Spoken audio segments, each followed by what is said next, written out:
చరిత్ర సృష్టించిన పుష్ప 2 రెండో రోజు కలెక్షన్ ఏంటంటే అల్లు అర్జున్, రష్మిక మందాన, ఫహద్ ఫాజిల్ ప్రధాన పాత్రలు సుకుమార్ దర్శకత్వంలో వచ్చిన Pushpa 2 the rule box office వద్ద రికార్డులు సృష్టిస్తుంది.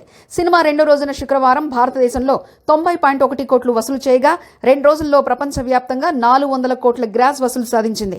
ఇందులో భారతదేశం నుండి 265 కోట్లు వసూలు కాగా ఇతర దేశాల నుంచి కలెక్షన్లు వేగంగా పెరుగుతున్నాయి. ఈ సినిమా అన్ని భాషల్లో అద్భుతమైన ఆక్యుపెన్సీ సాధించింది.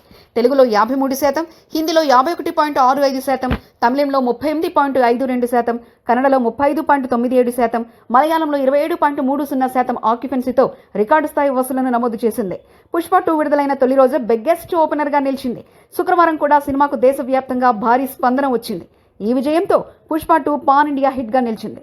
సినిమాలోని కథ, పాత్రల నిర్మాణం, ఆకట్టుకున్న విజువల్స్ మరియు అల్లు అర్జున్ నటన ప్రేక్షకుల్ని మంత్రముగ్ధుల్ని చేశాయి.